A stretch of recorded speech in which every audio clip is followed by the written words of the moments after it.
유튜브로 읽는 박정희 전기 13권 마지막 하루 김재규의 민주주의.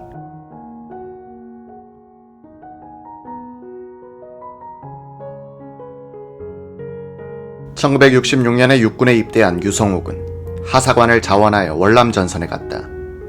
맹호부대에서 근무하다가 1970년에 귀국하여 이듬해 중사로 제대했다. 그의 정보부의 운전사로 취직했다가 박선호 과장에게 부탁하여 1급 근무지인 궁정동 안가로 옮겨 박 과장의 차인 재민이의 운전사로 일하게 됐다. 유성옥은 다음 달에 결혼을 하기로 날짜를 받아놓고 있는 중이었다. 그는 합수부에서 진술할 때 저는 직속상관인 박 과장이 당장 그만두라면 그만 실직해야 할 입장입니다 라고 했다. 김재규, 두 박씨, 이기주, 유성옥으로 이어지는 이 5명의 자객들이 정보부에 경직된 상명하복 관계에다가 특수한 의리 관계로 뭉쳐 5명의 방심한 대통령 경무원들을 기습하게 된 것이다. 신관 경비원 대기실에 있던 이광철은 저녁 7시를 조금 지나서 대통령의 저녁 식사가 진행 중이던 나동의 정문 경비원 서영준이 들어오기에 놀랐다. 왜 이렇게 일찍 교대하고 오는 거요? 정문에 이기주하고 과장님이 계세요. 7시 25분쯤 경비원 관리 책임자 이기주가 대기실로 뛰어왔다. 그는 황급하게 서영준이 차고 있던 38구경 리볼버 권총을 달라고 했다. 권총에는 4발이 장전돼 있었다. 한 10분쯤 지나서 이번엔 동료 경비원 김태원이 오더니 서영준에게 박 과장이 찾으니 식당 쪽으로 가보라고 했다. 서영준은 나동 정문으로 뛰어갔다. 과장은 안 보이고 이기주가 권총 차고 왔느냐고 물었다. 서영준은 다시 대기실로 달려가서 김태원이 차고 있던 권총을 받아왔다. 이기주는 그에게 경비를 서달라고 한 뒤 나동 주방 쪽으로 가는 것이었다. 서영준은 오늘은 종잡을 수가 없는 날이라는 생각을 하면서 곧 역사가 격동치려고 하는 나동 건물을 지키고 있었다. 운전자 유성옥은 박선호 과장이 시키는 대로 신관에 세워두었던 재민이를 골목길 건너편 나동으로 몰고 왔다. 문은 박선호 과장이 열어주었다.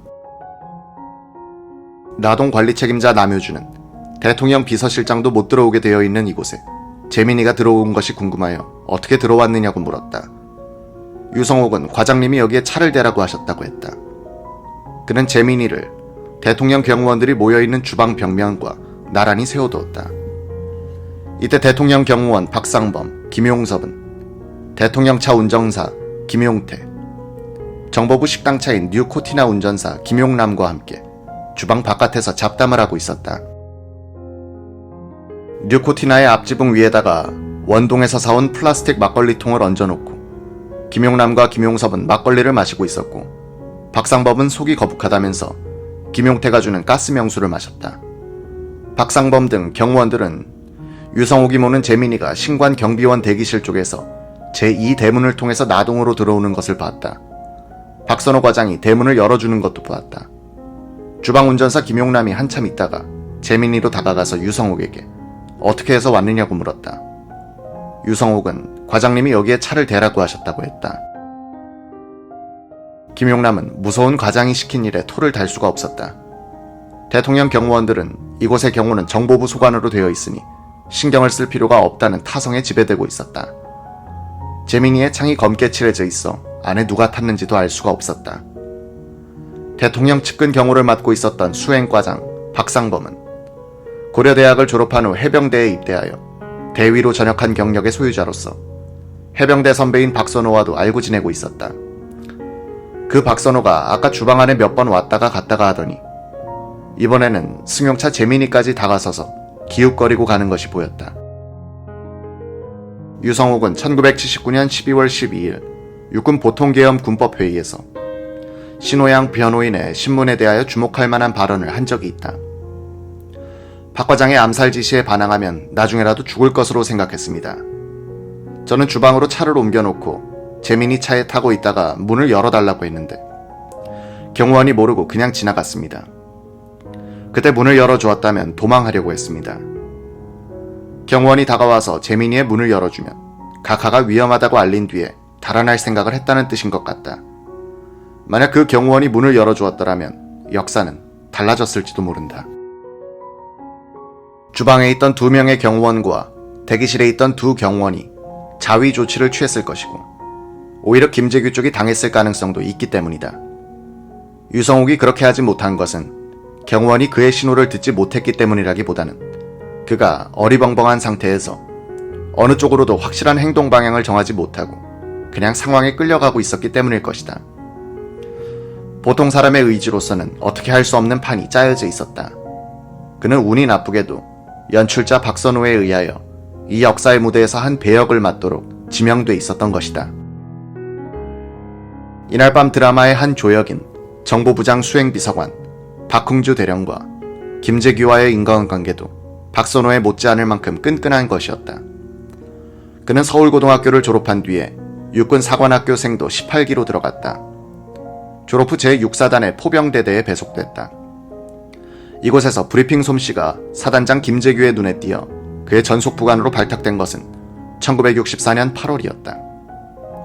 6사단 포병사령관 박재종 대령이 그에게 차를 보내 사단장이 부르니 가보라고 했다.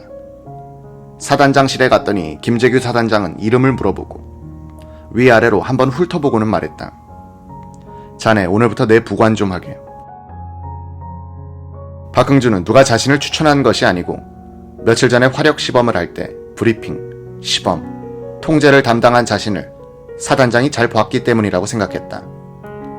김재규의 제6사단은 한일회담 반대 데모가 폭력화되어 이를 진압하기 위하여 비상계엄령이 선포되자 계엄부대로 서울에 출동했다가 본대로 돌아와 있었다. 박흥주는 1966년 1월에 김재규가 육관구 사령관으로 옮길 때도 같이 따라가서 6달 동안 전속 부관으로 근무했다. 그는 월남전선을 지원하여 1966년 10월부터 2년간 8월 9사단 52포병 제3포대 전포대장으로 근무했다. 귀국한 뒤에는 21사단 제1포대장을 거쳐 육군보안사령부 서울지구대에 있으면서 3년 6개월간 수경사 파견대 조장, 영등포 팀장, 한수 이북 대공팀장으로 근무하기도 했다. 이때도 보안사령관은 김재규였다. 그가 육군본부 교육참모부 장교로 근무 중이던 1978년 4월 정보부장 수행비서관으로 다시 불려와 근무하기 시작한 것이 김재규와의 네 번째 인연이었다. 11.6 당시 그의 생활 수준은 자필 진술서에 따르면 시가 1,500만원짜리인 대지 20평, 건평 18평의 슬라브 집과 약 400만원어치의 부동산에 약 40만원의 월급으로서 중하류였다.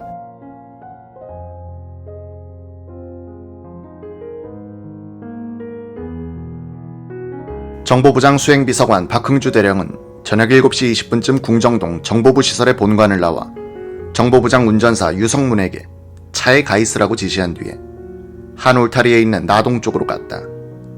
대통령을 모신 은밀한 만찬이 열리는 이 건물에는 그도 들어가 본 적이 없었다. 나동으로 뚫린 쪽문에 갔더니 이름을 알 수 없는 경비원이 제지했다. 비서관님은 나동에 못 들어가십니다. 박 과장 좀 불러줘. 경비원은 들고 있던 워키토키 무전기로 연락을 취했다. 의전과장 박선호가 나오더니 박 대령더러 따라오라고 했다. 나동 정원은 컴컴하고 바닥에 작은 돌들이 박혀있어 울퉁불퉁했다. 나는 어디로 가지? 저쪽으로. 박선호는 주방 쪽을 가리켰다. 거기에 가니 재민이가 한 대 서 있었다. 공격 목표인 주방 쪽을 보니 서너 명이 왔다 갔다 하는 모습에 윤곽만 어리고 누가 누구인지는 분간을 할 수가 없었다. 재민이 안에는 운전기사만 타고 있었다. 운전석 오른쪽 옆자리에 들어가 앉았다. 박흥주 대령은 박선호 과장이 관할하는 경비원들의 얼굴이나 이름은 모르고 있었다. 말없이 차중에 앉아있는데 곧 한 사람이 오더니 뒷자리로 들어가 앉았다. 경비원 관리 책임자인 해병대 하사 출신 이기주였다. 박흥주는 주방 쪽을 가리키면서 물었다. 저 뒤에 몇 사람이 있나? 이기주가 답했다. 경호원이 3-4명 될 거예요. 박흥주 대령은 주방 안에서 왔다 갔다 하는 사람들을 가리키면서 다시 물었다. 저 사람들은 누구지? 글쎄요, 음식 나르는 사람인가? 박 대령은 흥분 상태라서 몇 분을 기다리는지 감을 잡을 수가 없었다. 김재규가 두 박씨에게 암살 지령을 내린 뒤 나동 만찬장으로 들어가면서 자유민주주의를 위해서라고 중얼거렸다는 것은 의미가 깊다. 김재규가 박정희 암살의 이유로 든 민주회복이란 말은 그가 자신의 행동을 합리화하기 위해 사후에 지어낸 것이란 해석이 강하다. 그런데 김재규가 거사하기 직전에 자유민주주의를 위하여라 말한 사실은 어떻게 해석할 것인가? 이는 적어도 그의 뇌리에 자유민주주의 회복이란 씨앗이 뿌려져 있었음을 짐작하게 한다. 이것은 그가 암살을 결심하는 데 영향을 준 여러 요인 중의 하나일 뿐이지만 굽이치는 역사적 상황이 한 인간의 생각을 어떤 방향으로 끌고 가는지를 알아보는 데는 좋은 실마리다. 미국식 민주주의의 맹목적 추종을 사대주의라고 단정하고 주체적 입장에서 한국식 민주주의를 만들어 보겠다고 나섰던 사람이 박정희였다. 한국적 민주주의를 이념으로 하여 탄생한 유신체제의 수문장으로 임명됐던 정보부장이 이미 상대방의 논리에 감염돼 있었다. 김재규에게 장기 집권에 대한 국민들의 염증을 확인시켜 준 것은 부마 사태였다. 10월 17일 늦은 밤, 중앙청에서 소집된 임시국무회의가 부산에 비상계엄령을 선포하기로 의결하고 있을 때 김재규는 야간 비행으로 부산에 도착했다. 그는 야간 시위가 격렬하게 진행되고 있던 광복동, 남포동, 중앙동 일대를 관할하는 중부경찰서로 갔다. 시위 군중 속에 놓여 있었던 중부경찰서에서 상황 보고를 듣고 정보부 부산분실로 돌아가려는데 시위대 때문에 승용차가 경찰서로 접근할 수가 없게 됐다. 김재규는 정보부 요원들의 호의를 받으면서 한 20분을 걸어서 차가 기다리는 광복동 쪽으로 갔다.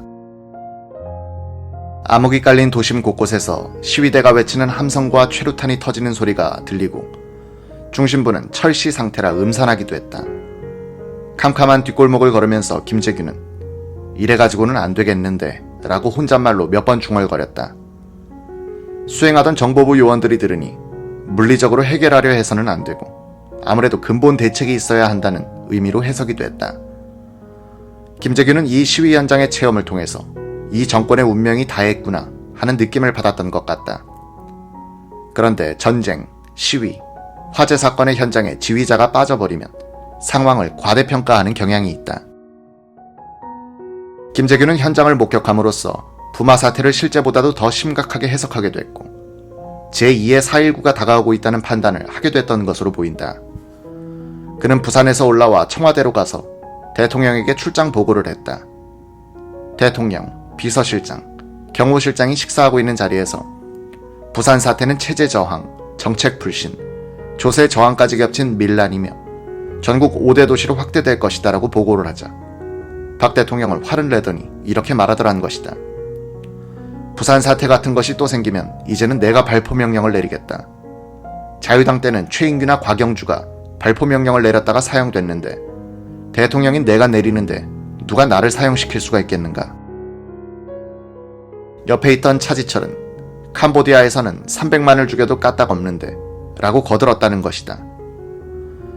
김영삼 의원직 제명 전날인 10월 3일 박준규 공화당 의장설이, 태완선 유정회 의장, 김계원 비서실장, 김재규 정보부장은 신라호텔의 한 방에서 만나 다음날의 전략을 논의했다.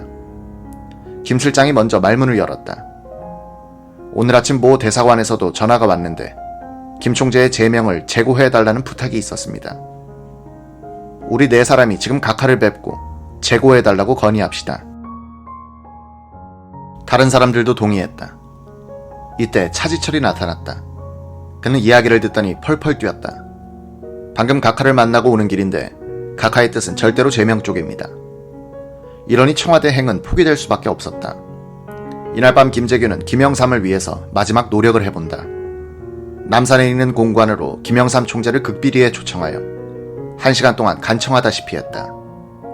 김영삼 총재가 1987년에 기자에게 전한 대화의 요지는 이러했다.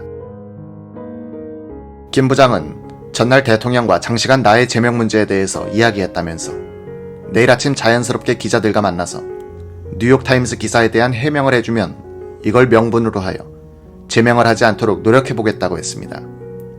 나는 거부했습니다. 김 부장은 애원조로 사정하다시피 했습니다. 그는 몇 번이나 그렇게 하면 나라도 김 총재도 대통령도 불행하게 됩니다 라고 했어요.